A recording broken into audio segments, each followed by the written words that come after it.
Recentemente, vi alguns vídeos de testemunhos de recém-convertidos que me comoveram muito. Apesar de crerem há pouco tempo, eles testificavam muito bem. Fiquei um tanto envergonhada. E refleti porque, após tantos anos, não conseguia testemunhar de Deus. Um dia, deparei-me com uma passagem. Vamos assistir a um vídeo. Ótimo.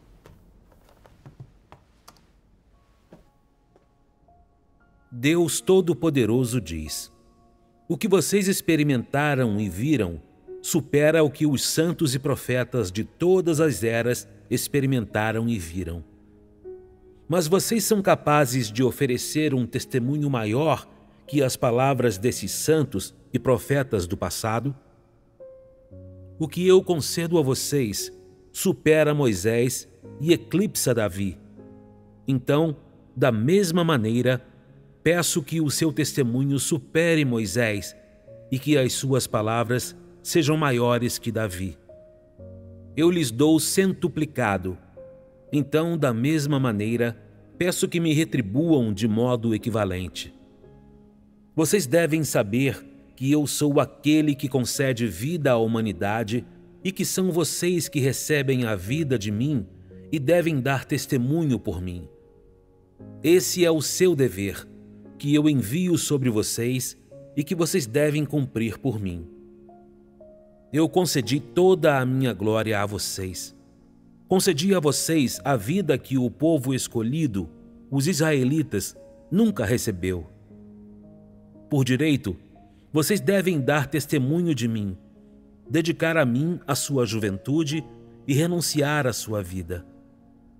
Qualquer pessoa a quem eu conceder a minha glória deve dar testemunho de mim e dar sua vida por mim. Isso há muito tempo foi predestinado por mim.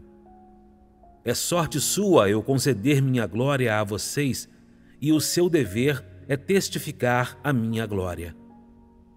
Se vocês fossem crer em mim apenas para ganhar bênçãos, então a minha obra teria pouca importância e vocês não cumpririam seu dever. O que vocês receberam não são apenas a minha verdade, o meu caminho e a minha vida, mas uma visão e revelação maiores que as de João. Vocês entendem muito mais mistérios e também olharam para o meu verdadeiro semblante. Vocês aceitaram mais do meu julgamento e conhecem mais do meu caráter justo. E assim, apesar de vocês terem nascido nos últimos dias, a sua compreensão é a do antigo e do passado, e vocês também experimentaram as coisas de hoje. E tudo isso foi feito pessoalmente por mim. O que lhes peço não é excessivo, porque eu lhes dei tanto e vocês viram muito em mim. Assim, peço que deem testemunho por mim dos santos das eras passadas, e esse é o único desejo do meu coração. Amém. Após a leitura, senti-me muito animada, mas também culpada. Animada por ter a sorte de experimentar a obra de Deus e desfrutar suas palavras. E culpada por crer em Deus há anos e desfrutar tanto da graça dele, mas não ter nenhum testemunho. Achava que nos últimos dias Deus nos deu livremente muitas verdades, mas por não buscarmos a verdade e nossa compreensão ser baixa. Deus nos comunica a verdade em detalhes, dá exemplos e analogias, e explica tudo desde o começo para que entendamos. Certo. Deus visa os caracteres corruptos e expressa palavras para nos julgar e expor, e também nos exorta e conforta. Deus se esforçou e pagou um preço tão alto por nós, e o faz para que entendamos a verdade e o conheçamos. Livremo-nos do nosso caráter corrupto e mudemos de verdade. Esse é o testemunho que Deus quer. Sim. Faz 30 anos que ele começou sua obra, e tem feito muitas obras e expressado muitas verdades. E ele quer ver testemunho em nós, mesmo que seja superficial. Deus espera que compartilhemos nossa experiência e escrevamos artigos de testemunho, pois esse é o fruto da obra e a manifestação do esforço de Deus. Deus aprecia esse testemunho. Tal testemunho é o que mais conforta e agrada a Deus. Sim. Então autorrefleti.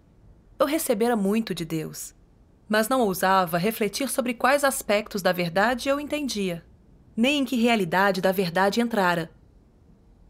Pois só entendia a palavra de Deus como doutrina, mas não a experimentara seriamente. Assim, quando se tratava de escrever testemunhos, eu me sentia intimidada e não me esforçava muito nesse aspecto. O fato de crer por anos, mas não conseguir escrever e não ter testemunho, me deixou angustiada. Uma vez, uma irmã perguntou se eu queria praticar escrever testemunhos de experiências. Concordei na época, mas nunca escrevi nada. Às vezes escrevia um pouco, depois largava e nunca terminava o artigo. Na verdade, não assumia muito trabalho, mas sempre me achava ocupada demais para escrever. E assim, dia após dia, eu adiava a escrita dos artigos. Mais tarde, criei uma agenda de redação. Mas quando chegava a hora, ainda estava ocupada e não escrevia. Inventava várias desculpas. Às vezes, dizia que não tinha formação, que escrevia mal. Às vezes, que estava ocupada e faria mais tarde. Outras vezes, achava que escrever artigos não era muito importante e que era melhor dar conta do meu trabalho diário, pois se eu atrasasse, seria podada e tratada, ou dispensada se fosse sério. Ninguém pegava no meu pé por não escrever. Ao pensar assim, levava a redação ainda menos a sério e não via escrever testemunhos como parte importante do meu dever. Quando se tratava de escrever, ficava presa nesse estado teimoso e rebelde. Também tenho esses estados e invento desculpas para não escrever. Como você conseguiu mudar seu estado? Um dia, li uma passagem das palavras de Deus e minha opinião mudou. Vou lê-la para vocês.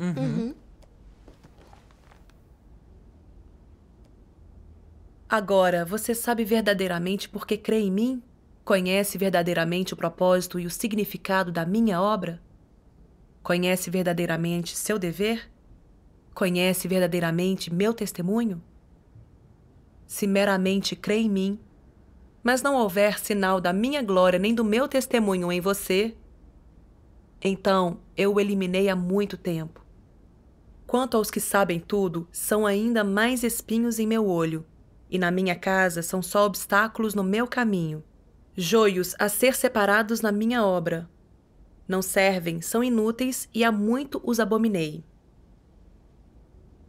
Minha ira recai sobre todos os que estão destituídos de testemunho, e nunca a minha vara se desvia deles.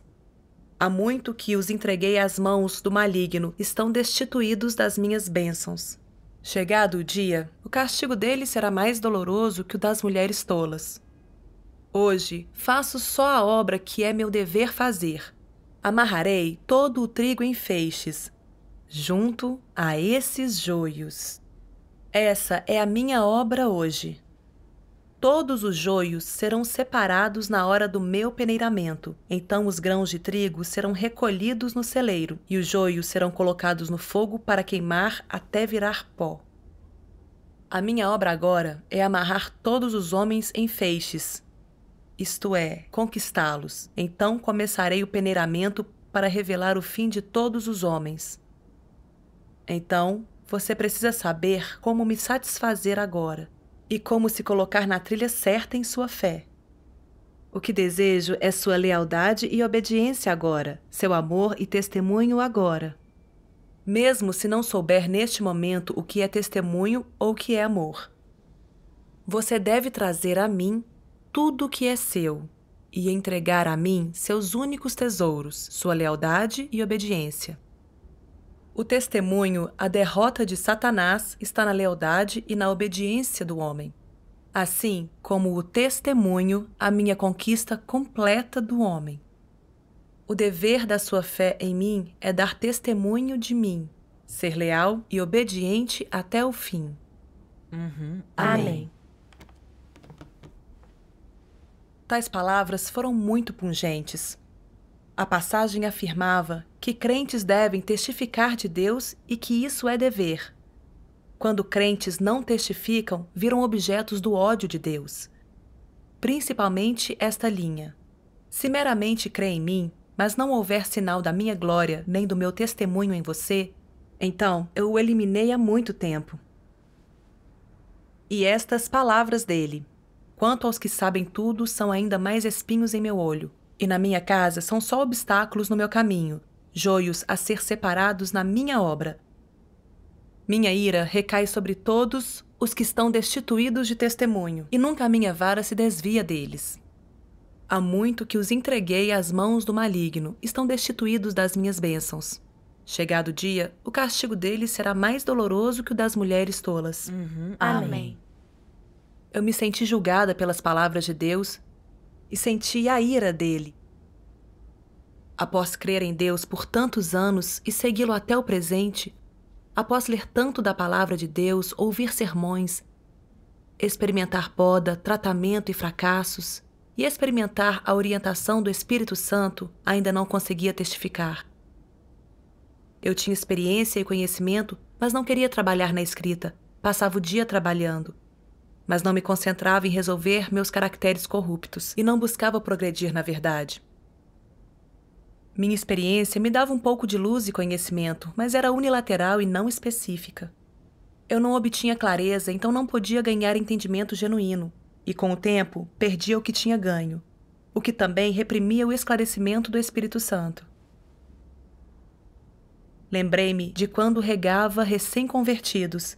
Eu nem conseguia testificar bem da obra de Deus. O que compartilhava era superficial e não entendia pontos-chave. Mais tarde, quando pregava o Evangelho, não entendia os pontos-chave para analisar noções religiosas ou as falácias dos anticristos. Só entendia metade e não comungava claramente. Durante a comunhão sobre problemas na entrada na vida em reuniões, eu só convencia as pessoas usando clichês superficiais, ou oferecia alguma teoria vazia e entendimentos rasos. Não conseguia resolver problemas e meu testemunho era ineficaz. Meu entendimento da verdade era oco. Minha comunhão não tinha as realidades da verdade. Acreditava em Deus, mas não conseguia testificar dele. Investia pouco esforço e trabalho, mas não tinha aceitado o julgamento das palavras de Deus, nem tinha testemunho de mudanças de meu caráter de vida. Pensei em como Deus disse que tais pessoas são espinhos em seu olho, obstáculos e joio que ele eliminará. A ira de Deus nunca diminui. Senti-me péssima quando pensei nisso. Eu tinha acreditado em Deus por anos e não aprendi nada. Senti-me uma inútil, uma vergonha completa, e que era indigna de estar na presença de Deus. Deus odeia tais pessoas, não as tolera e se enfurece com elas. Embora elas cumpram seus deveres, por não buscarem a verdade nem testificar, não podem receber a obra do Espírito Santo e não podem ser salvas por Deus. Ao ver a atitude de Deus em relação a elas, minhas noções foram refutadas. Eu costumava pensar que se fizesse o trabalho confiado a mim, não praticasse o mal, nem cometesse erros grandes ou transgressões sérias, e se eu não fosse dispensada, estaria praticamente salva e teria uma esperança. Mas isso era incompatível com as exigências de Deus, eram minhas noções e pensamentos positivos. Crer em Deus não se reduz a trabalhar muito em nosso dever, a seguir regras e não cometer nenhum mal evidente. Se cremos em Deus por muitos anos e não testemunhamos, seremos eliminados. Sim. Lembrei-me das palavras de Deus. Se vier um dia em que você for incapaz de testemunhar tudo o que viu hoje, você terá perdido a função de ser criado, e sua existência não terá significado. Você será indigno de ser um humano. Eu realizei uma obra imensurável em vocês. Mas já que não aprende nada e é ignorante, e sua labuta não dá frutos, quando chegar a hora de eu expandir a minha obra, você ficará com a língua presa e inútil. Isso não fará de você um pecador? Nessa hora, não sentirá profundo arrependimento? Tais palavras me deixaram envergonhada e, ao mesmo tempo, angustiada. Senti que não podia continuar assim. Certo. Mais tarde, concentrei-me em escrever artigos testemunhais. Quando ia escrever, ainda havia um bloqueio em minha mente. Não conseguia organizar minha experiência e não sabia por onde começar. Além disso, havia trabalho mais urgente, então fazia outras coisas. Pensei que tinha calibre baixo, que outros escreviam testemunhos inteiros em metade de um dia. Mas eu precisava de silêncio e tempo suficiente. Então, parava de escrever. Comecei a refletir sobre isso mais tarde. Por que era tão passiva sobre redigir artigos? Prometia, mas não escrevia nada. Um dia, vi uma passagem e ganhei algum entendimento. Que tal assistirmos a um vídeo? Ótimo.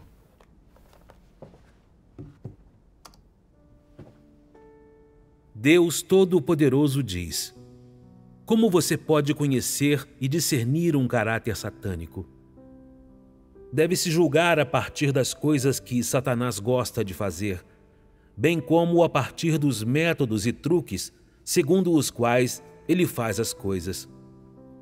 Ele nunca gosta de coisas positivas. Gosta do mal e sempre se acha competente e capaz de controlar tudo. Essa é a natureza arrogante de Satanás. É por isso que Satanás nega, resiste e se opõe a Deus de forma temerária.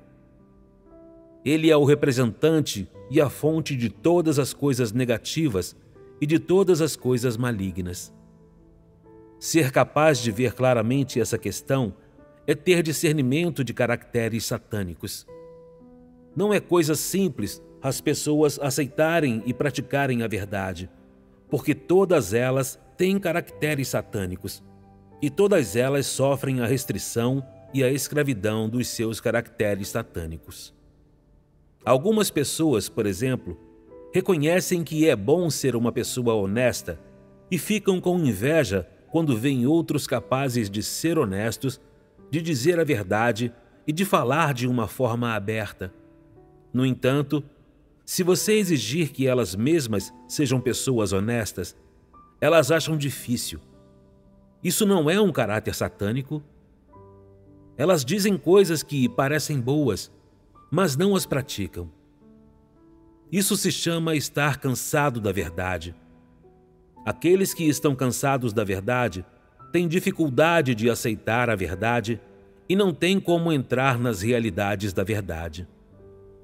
O estado mais óbvio para as pessoas que estão cansadas da verdade é que elas não estão interessadas em coisas positivas e gostam especialmente de seguir as tendências do mundo. Seu coração não aceita as coisas que Deus ama e o que Deus exige que as pessoas façam. Em vez disso, são desdenhosas e indiferentes, e algumas pessoas até desprezam frequentemente os padrões e princípios que Deus exige das pessoas. São repelidas por coisas positivas e sempre têm um sentimento de resistência, confrontação e desprezo em relação a elas. Essa é a manifestação primária de estarem cansadas da verdade. Na vida de igreja, ler a palavra de Deus, orar, comungar sobre a verdade, cumprir deveres e resolver problemas com a verdade, são todas elas coisas positivas. Isso é óbvio, mas algumas pessoas estão enojadas com essas coisas positivas. Não se importam com elas e são indiferentes a elas. O mais odioso é que elas têm uma atitude de desprezo pelas pessoas positivas, tais como pessoas honestas que buscam a verdade, que cumprem fielmente os seus deveres e que salvaguardam o trabalho da casa de Deus. Elas sempre tentam atacar e excluir essas pessoas. Se descobrem que elas têm deficiências ou expõem corrupção, elas não fazem nada além de criar uma grande confusão e menosprezar. Que tipo de caráter é esse? Por que elas odeiam tanto as pessoas positivas? Por que gostam tanto e aprovam tanto pessoas perversas, incrédulos e anticristos? E por que muitas vezes conspiram com essas pessoas? Quando se trata de coisas negativas e malignas, elas sentem excitação e euforia. Mas quando se trata de coisas positivas, quando ouvem comunhão sobre a verdade, ou veem como a verdade é usada para resolver problemas, elas resistem, se tornam insatisfeitas e dão vazão a queixas. Será que esse caráter não está cansado da verdade? Isso não está expondo um caráter corrupto? Há muitas pessoas que acreditam em Deus e que gostam de trabalhar para Deus e de correr por aí com zelo.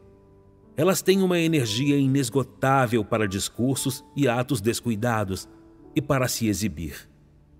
No entanto, quando alguém exige que hajam de acordo com os princípios da verdade, elas não têm energia. Quando alguém exige que não se exibam, elas acham que não têm status e a sua energia frenética desaparece de vista. Todas as pessoas buscam interesses próprios. Quando começam a acreditar em Deus, todas querem coroas e recompensas, e todas estão dispostas a sofrer qualquer coisa. Por que fazem isso? É tudo em prol de bênçãos, e para ser direto, é em prol de entrar no reino dos céus. Sem nenhum benefício que possam ganhar, as pessoas perdem a motivação, ficam deprimidas e não têm entusiasmo. Todas essas coisas são causadas por um caráter corrupto que se cansou da verdade. Quando controladas por esse caráter, muitas vezes as pessoas não têm orientação e não sabem qual senda devem escolher. Muitas vezes perdem seu caminho e sempre enveredam pela senda errada. Quando as pessoas não reconhecem o caráter de estar cansadas da verdade, elas não conseguem aceitar a verdade, muito menos conseguem alcançar mudança. Continuam seguindo a carne e o seu caráter satânico corrupto. A implicação é que elas continuam seguindo Satanás. Tudo o que fazem está a serviço de Satanás, e elas são servos de Satanás. Amém. Antes, não me esforçava para escrever artigos e só sentia um pouco de culpa por isso. Não achava que era um problema sério. Foi só por meio da palavra de Deus que vi que isso era odiar a verdade. Escrever artigos exige experiência e leva tempo. Devemos nos acalmar, contemplar a palavra de Deus e refletir. Mas lidar com questões externas é fácil. Quando me pediam para contemplar a palavra de Deus e escrever artigos, eu me recusava e resistia. Eu sabia que Deus tem comungado muito como testificar dele. E todos os meus irmãos praticam escrever testemunhos. Mas eu era indiferente e até inventava desculpas para evitá-lo. Vi que eu era muito teimosa. Resistia e me ressentia do que envolve a verdade. E não queria me esforçar. No trabalho que não envolvia a essência da verdade, era entusiasmada e disposta. Isso era o caráter satânico de se cansar da verdade. Sim. Sem sua comunhão, eu não perceberia que inventar desculpas é, na realidade, cansar-se da verdade. Sim. O processo de escrever um artigo é um processo de buscar a verdade. Buscar a verdade é o que melhor revela a atitude em relação à verdade. Embora tivesse crido em Deus por anos e me despendesse pelo dever e falasse muito sobre doutrinas, não estava interessada na verdade e não ansiava por ela. Nem tinha obediência genuína a Deus. Vivia sob meu caráter satânico e era hostil com Deus. Quando refleti sobre isso, percebi que meu problema era sério. Após anos de crer em Deus, meu caráter de vida não tinha mudado nada. Minha atitude não mudara em relação a Deus e à verdade. Ainda pertencia a Satanás e resistia a Deus. Se isso continuasse, não importava por quantos anos acreditasse nem quanto esforço investisse, Eu jamais entenderia a verdade, nem resolveria meus caracteres corruptos. Mesmo se cresce, jamais seria salva. Nesse momento, senti um pouco de medo e orei para me arrepender. Eu disse: Deus, não amo a verdade, estou cansada dela. Só apreciei me esforçar e trabalhar no dever. Agora vejo como sou patética em minha crença. Não quero continuar assim. Quero me voltar para ti e me esforçar para buscar a verdade. Amém. Mais tarde, em resposta à minha queixa de ter uma formação ruim, uma irmã me enviou uma passagem que achei muito útil. Eu gostaria de lê-la. Sim. Experimentar o julgamento e castigo de Deus traz novos ganhos e experiências reais. Por isso, deve dar testemunho de Deus. Ao testificar, falem mais sobre como Deus julga e castiga. Que provações Ele usa para mudar o caráter do homem. Falem também da corrupção revelada em sua experiência, o quanto vocês suportaram, quantas coisas fizeram para resistir a Deus e como foram conquistados por Deus. Quanto conhecimento real da obra de Deus vocês têm. Como dar testemunho e retribuir o amor de Deus. Vocês deveriam falar com substância e simplicidade. Não declamem teorias vazias, mas sejam sinceros e realistas. É assim que deveriam experimentar. Não preparem teorias aparentemente profundas para se exibir. Isso é arrogância e insensatez. Falem mais de coisas reais a partir da experiência real e falem mais do coração. Isso é mais benéfico para os outros e mais apropriado para eles verem. Vocês costumavam ser os que mais se opunham a Deus e os menos inclinados a se submeter a Ele, mas agora foram conquistados. Nunca se esqueçam disso. Deveriam ponderar e refletir mais sobre isso. Ao entender, as pessoas saberão testemunhar, senão estarão propensas a atos vergonhosos e insensatos. O que não é testemunhar, mas envergonhar a Deus. Sem experiências e entendimento da verdade, não é possível testificar de Deus. Os de fé confusa e desordenada jamais darão testemunho de Deus. Amém. Após ler as palavras de Deus, entendi. Testemunho genuíno é testificar das palavras e da obra de Deus. Comunicar nossa experiência de julgamento e refinamento da palavra de Deus. Comungar nossa corrupção. E compartilhar o conhecimento que ganhamos de nós mesmos e como encontramos a entrada, para que vejam o caráter justo de Deus e conheçam a obra e o amor dele. Para testificar, não importa sermos capazes de falar de teorias avançadas. O importante é que falemos honestamente. Quando percebi isso, meu coração se iluminou um pouco. O mesmo se aplica a escrever testemunhos. Nosso nível de educação não importa. O essencial é se nos esforçamos para buscar a verdade. Se buscamos a verdade para resolver nossa corrupção e problemas. Se experimentamos o julgamento de Deus e conhecemos a nós mesmos. Vemos a essência dos problemas e mudamos de verdade. Se nos equiparmos com essas coisas, nossos artigos serão bons. Isso nada tem a ver com o nível de educação. Certo. Também entendi que escrever um testemunho é descrever seu conhecimento da palavra de Deus, que caracteres corruptos foram expostos, como a palavra de Deus nos revelou, como conhecemos a nós mesmos, e como buscamos os princípios da verdade para praticar e entrar. Basta descrever essas coisas práticas na linguagem do dia a dia. Só precisamos escrever o que pensamos e entendemos. Se anotarmos nosso entendimento com nossas próprias palavras, então temos um testemunho.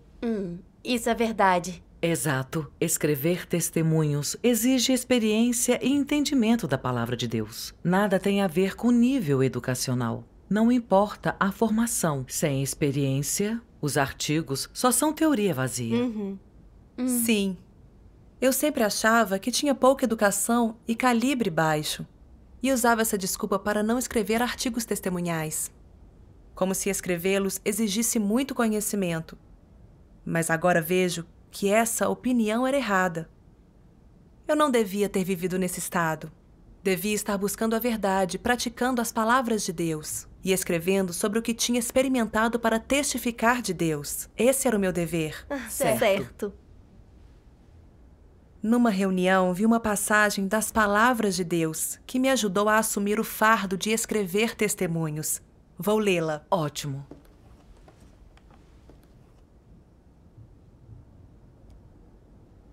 Por que os que são líderes e obreiros emergiram?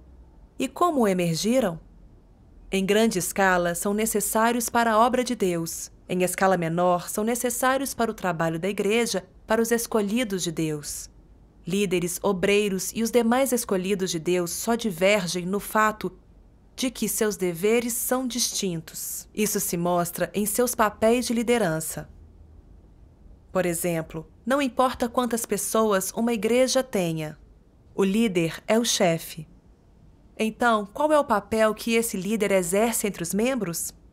Ele lidera todos os escolhidos na igreja. Que efeito, então, ele tem sobre toda a igreja? Se esse líder tomar a senda errada, os escolhidos de Deus na igreja seguirão o líder na senda errada, o que terá um impacto enorme sobre todos. Tome Paulo como exemplo. Ele liderou muitas igrejas que fundou e os escolhidos de Deus. Quando Paulo se desviou, as igrejas e os escolhidos de Deus que ele liderava também se desviaram. Então, quando os líderes se desviam, eles não são os únicos impactados. As igrejas e os escolhidos que lideram também são. Se um líder for uma pessoa correta, alguém que esteja trilhando a senda certa e busque e pratique a verdade, então os que ele lidera comerão e beberão as palavras de Deus e buscarão a verdade corretamente. E a experiência de vida e o progresso do líder serão visíveis e impactantes. Então, qual é a senda correta que um líder deveria trilhar? É ser capaz de liderar outros ao entendimento e a entrar na verdade. O que é uma senda incorreta? É buscar status, fama e lucro, para dar testemunho de si mesmo, sem nunca dar testemunho de Deus. Que efeito isso tem sobre os escolhidos de Deus? Eles se afastarão de Deus e serão controlados pelo líder. Se conduz as pessoas para diante de você, então as está conduzindo para diante da humanidade corrupta e Satanás, não de Deus. Só conduzir para diante da verdade é conduzir para diante de Deus.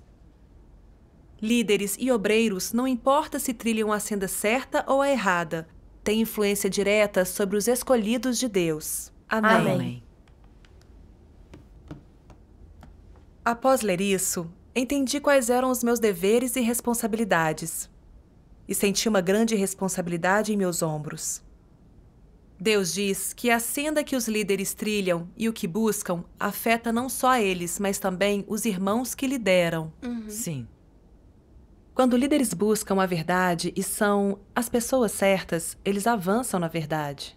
Refletem no dia a dia sobre as opiniões equivocadas que têm e sob quais caracteres corruptos vivem. Entendem os problemas baseados nas palavras de Deus e então descobrem em quais princípios devem entrar. Quando líderes trilham a senda certa, assumem um fardo pela entrada na vida dos irmãos e se concentram em buscar para resolver problemas, para que os que lideram também entrem nessa direção.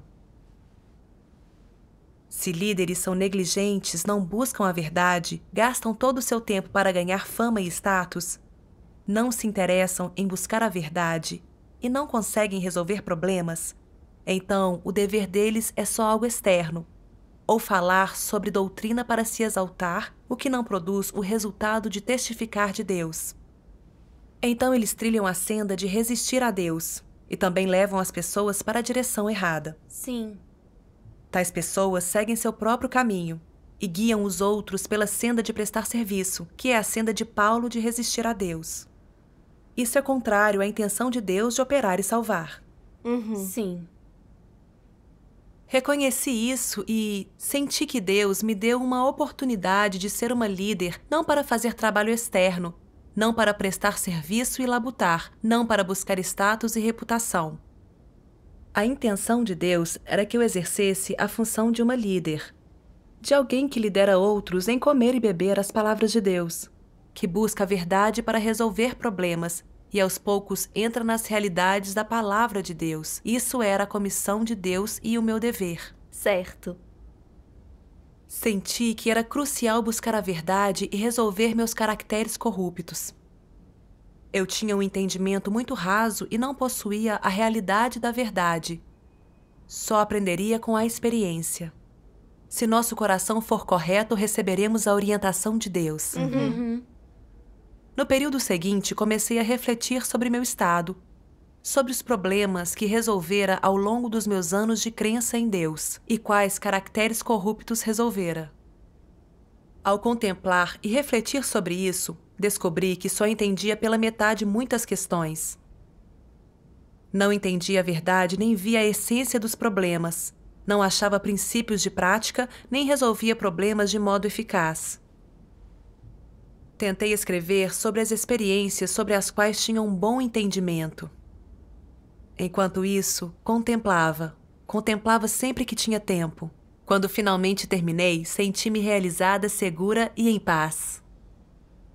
Pois no processo de escrever, buscando a verdade, eu começara a ver mais claramente o meu estado e a essência dos meus problemas. Meu conhecimento da verdade era mais concreto e minha senda de prática mais clara. Percebi que escrever testemunhos é essencial para compreender meu estado e buscar a verdade para resolver problemas. Era uma senda para entrar na vida e o melhor jeito de buscar e entender a verdade. Sim. Isso é verdade. Exatamente. Mais tarde, soube que muitos, inclusive líderes, não escreviam artigos, nem se esforçavam para isso. Diziam que estavam ocupados e sem tempo. Pensei, não era exatamente esse o meu estado? Também tinha esse ponto de vista equivocado e inventava desculpas para não escrever. Pensava, se analisar como aprendi sobre meu estado e mudei meu ponto de vista e escrever sobre isso, não resolverei alguns problemas dos irmãos? Sim. Percebi que agora tinha um fardo a carregar e me preparei para escrever. Embora meu entendimento fosse raso, eu sabia que escrever esse artigo era meu dever. Então deveria escrever sobre o quanto entendia. Com esse objetivo em mente, quando encontrava ou comungava com os irmãos, discutíamos o assunto e eu refletia sobre ele quando tinha tempo. Em meus devocionais, lia a palavra de Deus sobre isso. Depois de um tempo, enxerguei o problema com uma clareza maior e quando escrevi foi muito mais fácil. Depois de elaborar o esboço, expressei-me de acordo com meu entendimento e escrevi usando minhas próprias palavras. Não parecia mais ser tão difícil. E ao contemplar as coisas enquanto escrevia, senti que conseguia ver o problema e a verdade envolvida mais claramente. Senti de verdade que quanto mais buscamos e quanto mais escrevemos para resolver problemas, mais orientação e bênçãos de Deus recebemos. Certo. Lembrei-me de uma passagem. Quanto mais atento à vontade de Deus, maior o seu fardo e então mais rica sua experiência. Quando estiver atento à vontade de Deus, Ele porá um fardo sobre você e o iluminará sobre as tarefas que confiou a você. Quando Deus lhe der esse fardo, você focará as verdades relacionadas quando ler as palavras de Deus. Se carrega um fardo pela vida dos irmãos, esse é um fardo que Deus lhe confiou. E você sempre o carregará consigo em suas orações. O que Deus faz foi colocado sobre você e você fará o que Deus quer fazer. Isso é assumir o fardo de Deus como se fosse seu. Então, você focará isso quando ler as palavras de Deus. E você se perguntará: como resolverei esses problemas? Como ajudar os irmãos a ser livres e encontrar prazer espiritual? Também focará nisso na comunhão.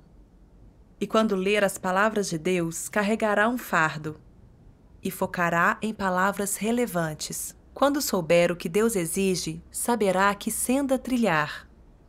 É o esclarecimento do Espírito Santo trazido pelo fardo e a orientação de Deus concedida a você. Por que digo isso? Sem fardo, seu coração não comerá e beberá as palavras de Deus. Com um fardo, você pode compreender a essência das suas palavras, de encontrar o seu caminho e de estar atento à vontade de Deus.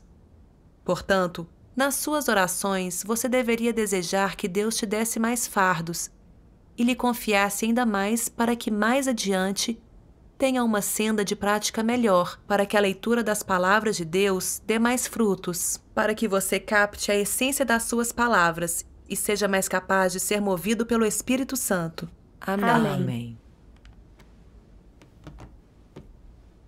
Após a leitura, percebi que, quando carregamos os fardos da nossa entrada na vida e dos problemas na igreja, focamos mais a busca para resolver problemas, praticar a palavra de Deus com consciência e então escrever sobre o nosso entendimento da palavra de Deus. Só então entraremos na realidade da verdade. Sim.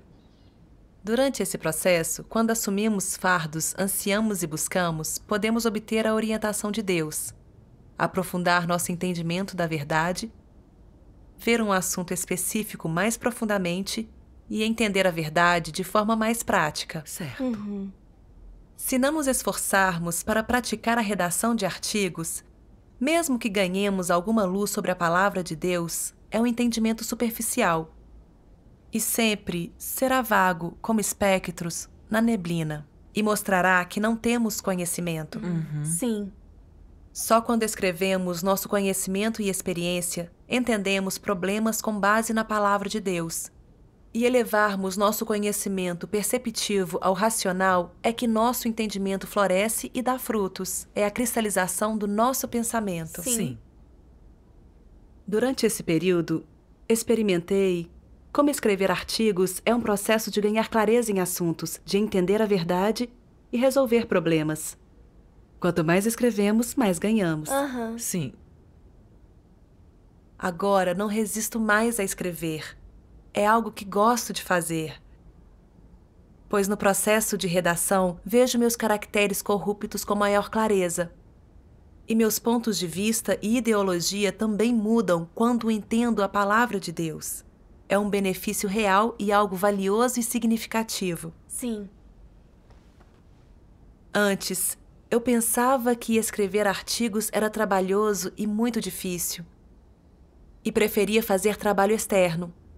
Eu era muito rebelde. Até achava que escrever atrasaria meu trabalho. Mas era uma opinião equivocada e absurda. Escrever não atrasa o trabalho. Em vez disso, nos instiga a buscar a verdade e nos torna mais eficientes no dever. Sim. Sempre que tenho tempo, tento me acalmar e contemplo meu estado. Sinto que preciso contemplar os problemas que não consigo resolver. Comecei a assumir o fardo de buscar a verdade. Tenho muitos estados a resolver de acordo com a palavra de Deus. E desenvolvi um anseio pela palavra de Deus. Devo isso às bênçãos de Deus e sou muito grata a Ele. Graças a Deus. Sua experiência me comoveu bastante. Escrever para testificar de Deus é um dever que cada crente deveria cumprir. Mas eu costumava inventar desculpas para evitá-lo. Dizia que não tinha tempo ou que não tinha experiência. Mais tarde, ao me aquietar de verdade, percebi que não era falta de tempo. Era que eu não queria tentar. E não queria assumir o fardo da entrada na vida. Trabalhava por status e reputação. Quando as coisas aconteciam, eu não buscava a verdade. E não conhecia minha corrupção. Então, na hora de escrever, não tinha nada para compartilhar. Isso tinha a ver com o fato de que eu não amava nem buscava a verdade. Agora entendo que só se me concentrar na minha entrada e gastar mais tempo contemplando meu estado diante de Deus, captarei os detalhes do que expus no dia a dia. E ao auto-refletir com a palavra de Deus como padrão e achar os princípios e sendas de prática. Escrever depois disso deixa de ser difícil. Certo. Sua comunhão também mudou a minha opinião. Percebi a importância de buscar a verdade. Vou praticar a redação de artigos. autorrefletir em meu dever e resolver meus caracteres corruptos. Só com a experiência e entendimento da palavra de Deus podemos escrever bons artigos. Exato. Isso é verdade. Escrever artigos é muito útil para a busca da verdade e a entrada na vida. Sim.